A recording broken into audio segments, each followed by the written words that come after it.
Abre aí em Mateus capítulo 6, versículo 22. Eu vou ministrar hoje a última ministração sobre família. Nós fizemos aí 4 ministrações sobre família, essa é a quarta ministração sobre família. É o título dessa mensagem, para você que gosta de anotar: pequenas decisões para grandes transformações. Ó, que lindo, hein? Pequenas decisões para grandes transformações. É uma oportunidade de você aprender sobre pequenas decisões que trazem grandes transformações na nossa vida. Vou começar com esse texto, Mateus capítulo 6, versículo 22, diz assim: os olhos são a candeia do corpo. Se os seus olhos forem bons, todo o seu corpo será cheio de luz. Mas se os seus olhos forem maus, todo o seu corpo será cheio de trevas. Porque se a luz que está dentro de você são trevas, que tremendas trevas são. Eu quero começar, eu vou ler outros textos também, mas esse é o primeiro texto, falando um pouquinho sobre decisões que nós precisamos tomar na nossa vida. Todos os dias nós tomamos dezenas, talvez centenas de decisões importantes. Algumas que a gente não considera importantes, mas elas são pequenas decisões, mas que vão trazer grandes transformações na nossa vida. Tem muitas pessoas que depois de uma determinada idade, elas começam a se arrepender, ou de decisões que tomaram, ou de decisões que não tomaram. Começam a se arrepender: puxa, por que eu não fiz aquilo? Por que eu não estudei? Por que eu não fui naquele bendito daquele curso? Por que eu fiz isso ou fiz aquilo, ou deixei de fazer aquilo outro? Ou então o contrário: por que eu fui me meter nisso? Por que eu experimentei essa droga? Por que eu me envolvi com aquela pessoa? Então são decisões que a gente ou toma ou deixa de tomar, que afetam toda a nossa vida. Quem já passou por isso? Tem muitas decisões que eu olho para trás que eu me alegro, mas tem muitas decisões que eu me entristeço. Está dando uma microfonia aqui, pessoal, dá uma ajeitada aí, está dando microfonia aqui no retorno. Pode abaixar o meu retorno no 0, pode cortar todo o meu retorno. Então tem muitas decisões que nós tomamos que acaba prejudicando a nossa vida ou abençoando a nossa vida. Pequenas decisões que às vezes você não considera, pequenas decisões que às vezes você menospreza. É lógico, né? Hoje está chovendo, está frio, né? Não sei nem se eu fosse pastor, se eu não fosse pastor, se eu ia vir no culto hoje. Então não vou tacar pedra nos irmãos não, né? Deixa os irmãos em paz, tá bom? Você, meu irmão, que está na tua casa, fique em paz. Mas talvez são decisões como essa, sabe, um dia que você deveria ter ido, uma célula que você não deveria ter faltado, um conselho que você não deveria ter deixado de ouvir, um dia que você não deveria ter se metido com aquilo. Então, decisões que nós devemos tomar. E a primeira decisão que eu quero ajudar você, a tomar hoje, é ter visão para a tua família, olhar para o futuro da sua família. A Bíblia fala: se os teus olhos forem bons,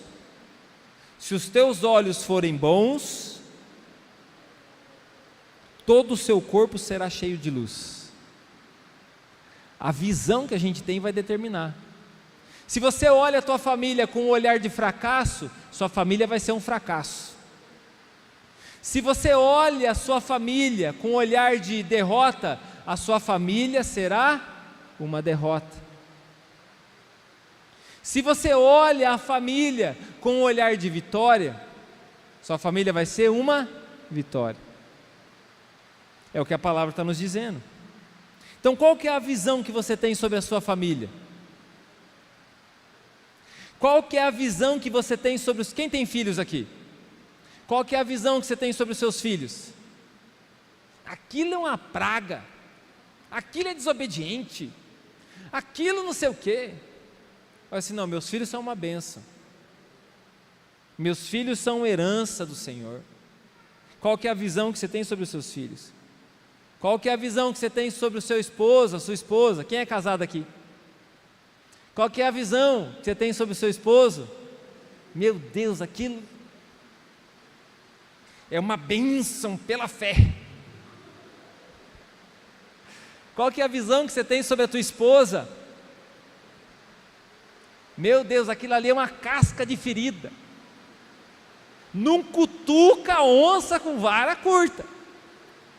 Qual que é a visão que você tem sobre a tua família, sobre as pessoas, seus irmãos? Qual que é a visão que você tem sobre a tua igreja, sobre a tua fé? Então a visão vai determinar. Qual que é a visão que você tem sobre a dor que você tem sentido no seu coração? Essa dor vai me matar. Ou então, essa dor vai ser só um degrau para onde Deus vai me levar. Qual que é a visão que você tem sobre a sua vida financeira? Faz muito tempo que nós escutamos, está tudo ruim, esse ano vai ser difícil, as situações vão piorar. Faz muito tempo que a gente escuta isso, e de fato, parece que isso é verdade. As coisas pioram, algumas melhoram, outras que estavam melhores pioram, e outras melhoram. Mas qual que é a visão que você tem sobre a sua vida financeira? Não, na minha casa, a minha família nunca vai prosperar, nós nunca vamos conseguir isso, nós nunca vamos melhorar. Meu querido, você pode melhorar, se primeiro a tua visão mudar. Então começa mudando a sua visão. Coloca para nós a tela da pregação, tem uma telinha da pregação, coloca aí, fica bem bonito aqui atrás. Se primeiro a tua visão mudar, se a tua visão mudar, as coisas na sua vida também começam a mudar. Qual que é a visão que você tem sobre o teu chamado? Você é um filho de Deus, qual que é a visão que você tem sobre o seu chamado? Qual que é a visão que você tem sobre o que Deus falou no seu coração, sobre o propósito de Deus na sua vida? Ou você só fica se espelhando nos outros, só acontece na vida dos outros? Não, você está aqui, você tem um chamado de Deus, você tem um propósito de Deus na sua vida, então vamos usar esse propósito para a glória dele. Tem uma visão vitoriosa sobre o chamado de Deus para a sua vida. O seu chamado não é limitado a mim e nem a ninguém. O seu chamado é uma responsabilidade sua diante de Deus. Veja pela fé o que está diante de você. Faz muito tempo que eu falo isso para a igreja, que nós precisamos trazer à existência o que ainda não existe. Aqueles peixes que estão lá com o nome de pessoas, por exemplo, nós estamos trazendo à existência o que ainda não existe. Quando a gente ministra o seu coração sobre, de repente você está numa situação difícil da família, sua família está por um fio, e a gente ministra o seu coração para que você possa olhar com um olhar diferente para o teu casamento, para a tua família, é porque nós queremos que você, pela fé, traga à existência o que ainda não existe. Diga comigo assim: pequenas decisões trazem grandes transformações. Só que isso não é um mantra para você ficar repetindo, não. Isso não é uma coisa que você vai ficar lá falando igual um mantra que vai acontecer. Isso acontece pela fé, é uma ação do Espírito Santo de Deus. Então eu e você precisamos, na nossa família, trazer o Espírito Santo de Deus para dentro da nossa casa e sermos guiados pelo Espírito Santo. Vamos ler um outro texto? Também em Mateus, agora um pouquinho para frente. Mateus capítulo 8, versículo 5 ao versículo 8. É uma passagem de cura. Diz assim: entrando Jesus em Cafarnaum, dirigiu-se a ele um centurião.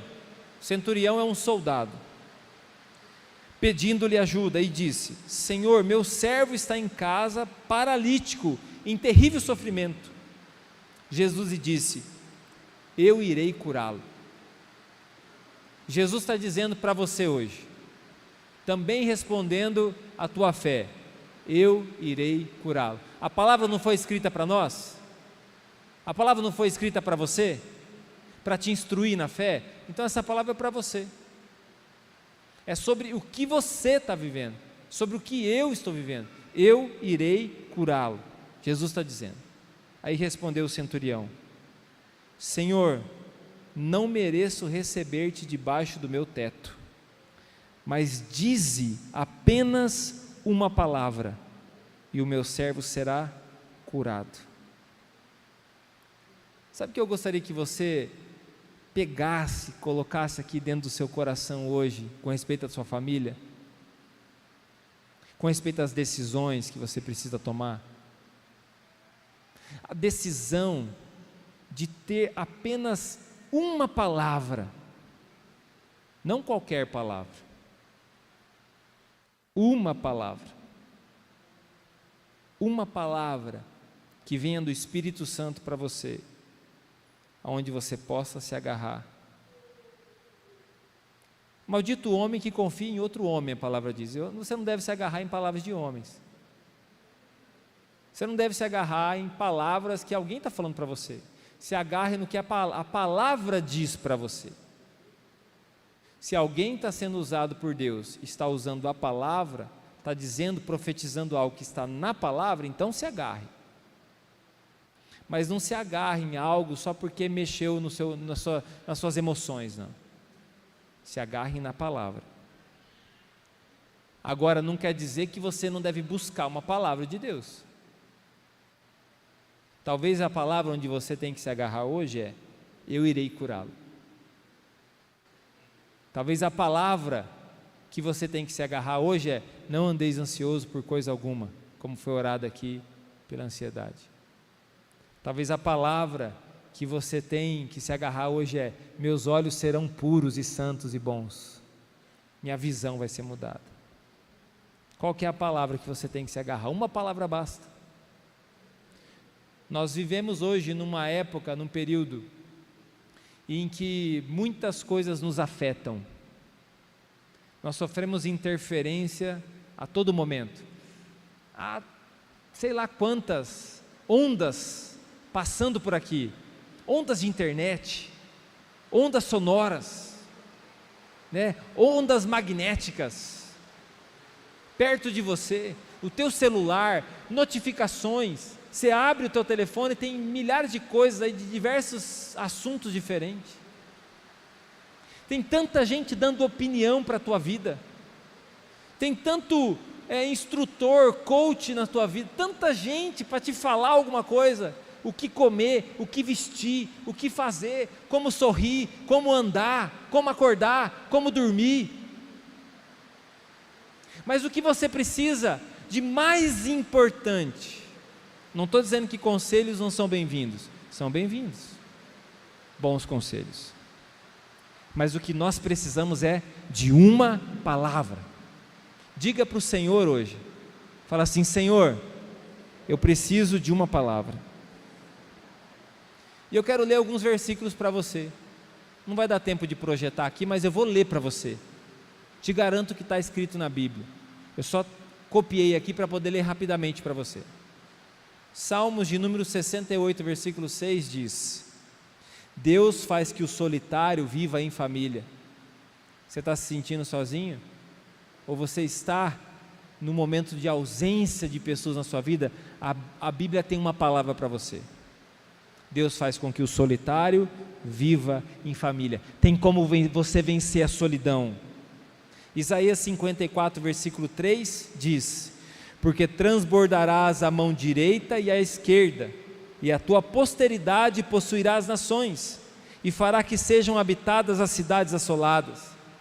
Há uma palavra de crescimento para você, há uma palavra de prosperidade para você, se agarre nela.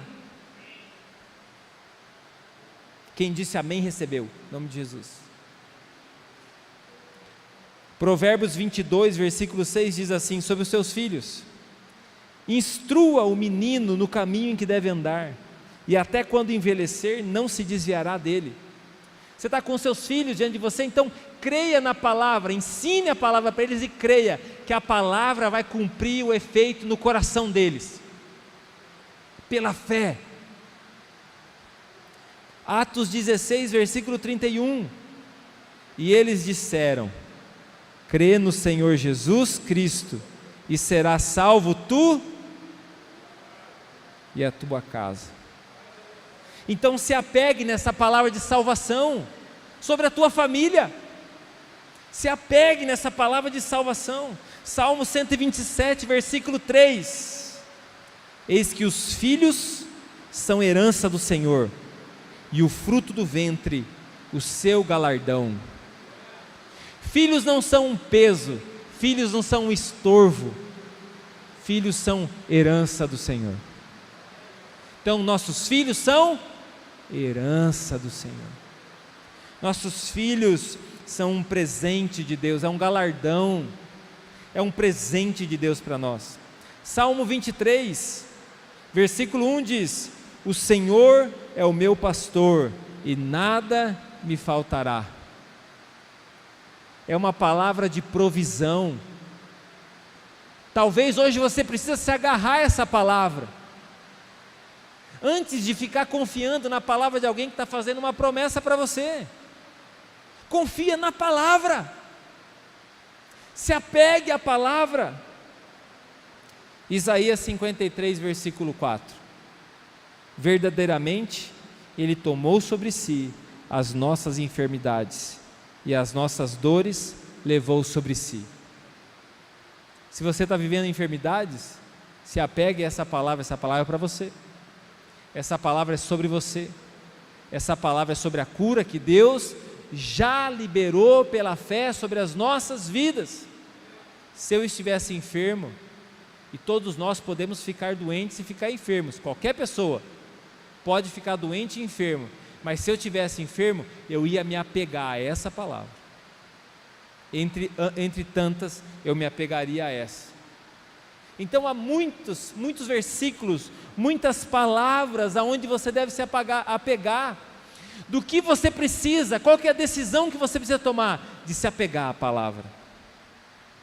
Tome posse dessa palavra, se aproprie dessa palavra, creia nessa palavra. Lucas capítulo 1, vamos lá, Lucas 1, versículo 37, uma outra decisão que você precisa tomar, uma decisão pequena, mas importante.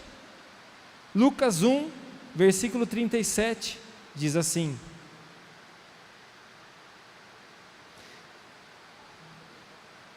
pois nada é impossível para Deus. Está escrito assim também? Na sua Bíblia? Nada é impossível para Deus. Vamos repetir isso junto? Vamos repetir a palavra? Pois nada é impossível para Deus. É a decisão de crer que não há impossível para Deus. Ninguém aqui é ignorante, todo mundo sabe o que é possível, o que não é possível aos nossos olhos, todos nós sabemos. Eu tenho situações da minha vida que eu vou olhar naturalmente e vou ver, é impossível. Você não precisa ser uma pessoa ignorante, fala assim, não, isso aqui é totalmente possível. É impossível. Deus conhece, e Deus não está falando que é impossível para você, está falando assim que não existe impossíveis para Ele. Para você existe impossíveis. Agora, a partir do momento que nós confiamos nele, essa situação que pode ser impossível aos nossos olhos, se torna possível para Deus. Abraão não podia ter filhos, Abraão e Sara. O Deus que traz à existência o que ainda não existe, agiu na vida de Abraão e de Sara. Eles acreditaram e nasceu filhos daquele ventre. Não há impossíveis para Deus na nossa vida. Nós temos que aplicar fé na nossa oração. aqueles que porventura começaram, o Clube do Livro no começo do ano com a gente, esse mês a gente está lendo um livro chamado A Quarta Dimensão, pastor David Young Cho. Talvez alguns conheçam como Paul Young Cho. Ele mudou o nome dele na trajetória da vida dele. Ele já é falecido. O último nome dele era David Young Cho. Ele é um coreano. E é um livro muito antigo dele. Chama A Quarta Dimensão, porque ele fala da fé. E ele vai contando experiências que ele foi tendo com o Senhor. Coisas que são simples, são do dia a dia. Coisas que têm a ver com o ministério pastoral dele, porque ele começou um movimento evangelístico na Coreia muito grande. A igreja desse pastor, lá em Seul, é gigante, enorme. Um movimento forte de oração. Uma igreja que tem sido e foi inspiração para muitas. E ele escreveu esse livrinho, é um livretinho. Eu já li várias vezes esse livro. Todas as vezes que eu li, eu saí da leitura dizendo assim: não há nada impossível para Deus. Diante dos testemunhos que a gente escuta, o testemunho aumenta a nossa fé. É por isso que quando você ouve um testemunho, a sua fé aumenta. Então o que a sua família precisa? Ouvir os testemunhos do que Deus tem feito, do que Deus já fez, porque Jesus é o mesmo ontem, hoje, será para sempre. Se apegue a essa palavra, haja pela fé, creia de todo o coração, aplique fé nessa situação, aplique fé na sua vida. Se veja sendo um grande homem de Deus, uma grande mulher de Deus, um homem fiel, uma mulher fiel. Se veja evangelizando, servindo a Deus. Se veja com a sua família inteira glorificando a Deus, servindo a Deus. Se veja. Veja a nossa cidade rendida aos pés de Jesus. Veja a sua família abençoada pelo Senhor. Veja a sua casa servindo ao Senhor. Nem que agora você só tenha uma declaração de fé. Eu e a minha casa serviremos ao Senhor. Às vezes é só uma declaração de fé ainda. Mas em nome de Jesus vai se concretizar o que nós estamos declarando. E a última decisão que eu gostaria de compartilhar com você é Colossenses capítulo 3, versículo 13. Colossenses 3, 13. Vamos lá, abre comigo lá, eu vou fazer a leitura. Quem está vivo aí diz amém. Amém. 3, versículo 13, diz assim: suportem-se uns aos outros.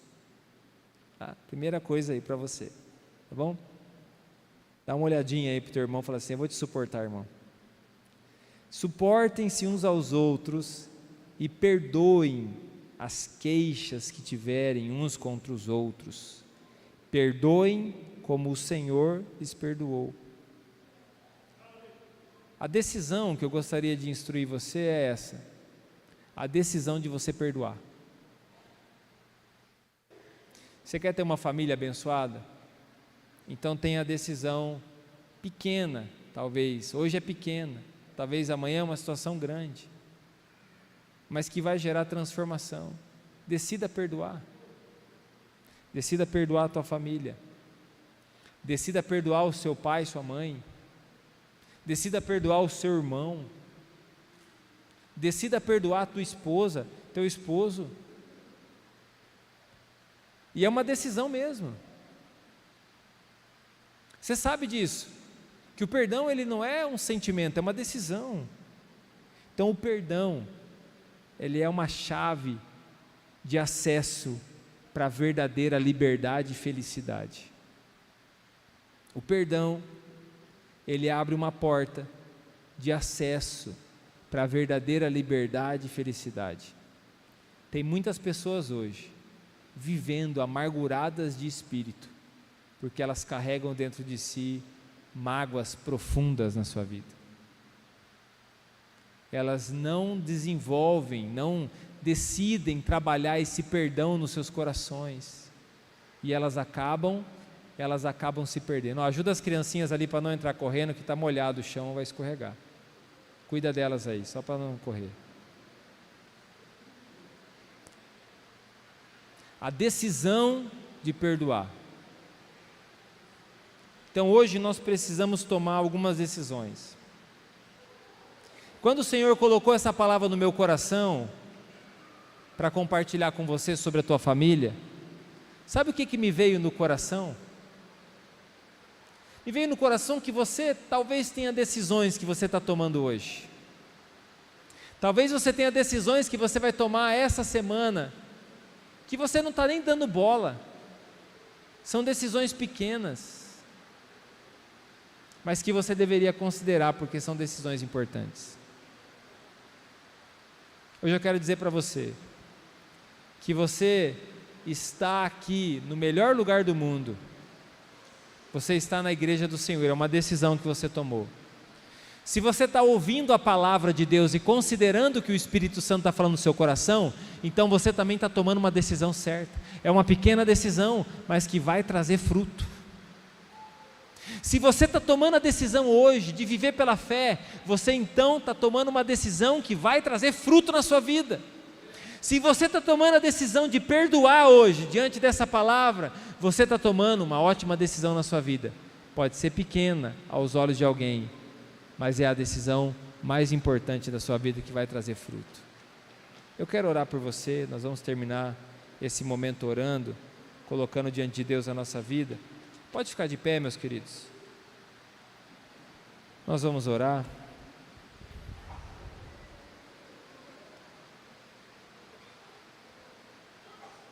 A decisão mais importante que eu já tomei na minha vida foi ter entregado a minha vida para Jesus.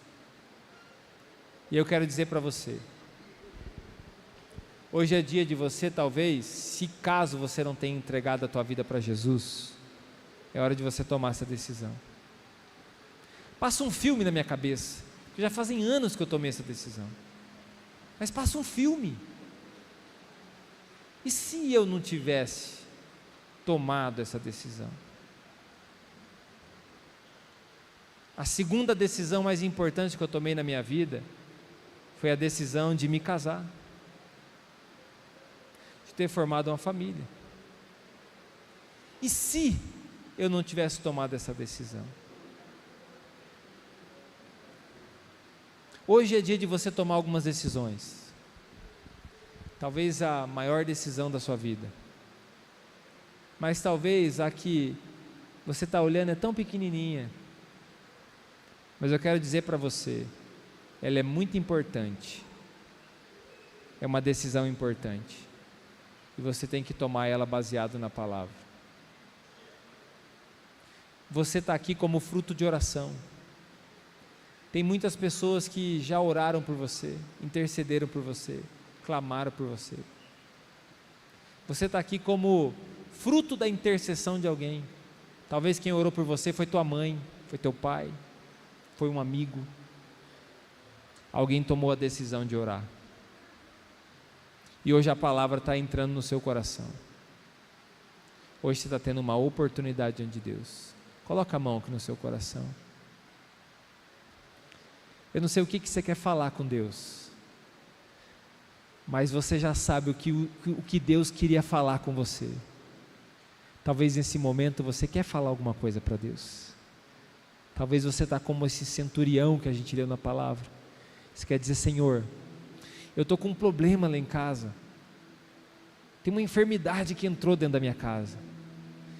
Tem uma desavença que entrou dentro da minha casa e eu preciso mudar essa situação. Me dá uma palavra, eu vou me apegar a ela. Uma palavra. E essa situação vai ser mudada.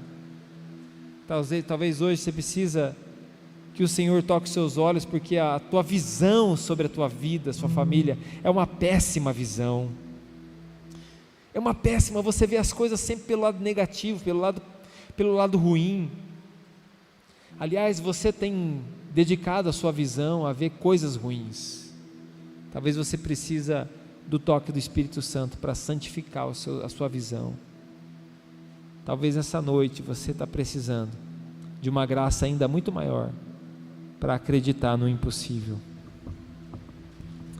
Mas talvez hoje você precisa, com a graça de Deus, vir aqui nesse altar e liberar perdão sobre pessoas que te magoaram. Ou talvez liberar perdão sobre você mesmo, porque talvez tenha coisas no seu coração que você está carregando, culpas que ainda estão te martirizando, e hoje você precisa vir a esse altar para entregar a Deus. Se essa palavra tocou teu coração e você entendeu, é o Espírito Santo falando com você, quero te convidar a vir nesse altar junto comigo, receber essa oração, e nós vamos terminar esse momento orando, terminar esse culto orando. Pode vir aqui no altar, enquanto o louvor vai cantar uma canção, nós vamos nesse momento nos apresentar a Deus em oração. Nós vamos nos colocar aqui nesse altar, nós vamos rasgar o nosso coração aqui diante de Deus. A palavra diz: rasga o seu coração e não as suas vestes. O Senhor nos convida para que a gente venha apresentar o nosso coração a Ele. Há uma causa impossível que está diante de você. Não há nada impossível para Deus. Há uma decisão que você tem que tomar. Vem aqui ouvir o Espírito Santo. Talvez você já tenha a resposta, mas vem aqui dizer para Ele: Senhor, essa decisão, estou tomando ela hoje. Deus está buscando e chamando homens e mulheres de verdade. Quem são os homens e mulheres de verdade? Não são pessoas perfeitas, não. Aliás, esse lugar aqui não é lugar de pessoas perfeitas, nem que se acham perfeitas, mas são pessoas que tiveram a coragem de tomar uma decisão, a coragem de dizer: Senhor, eu estou aqui. Há muitos jovens aqui, adolescentes. Talvez hoje você tenha que tomar a coragem de dedicar, consagrar toda a tua vida a Deus. É muita coisa a sua vida, mas você está entregando a Deus o seu melhor, sua família, a sua casa. Eu gostaria que a igreja também nesse momento orasse junto conosco e apresentasse a Deus.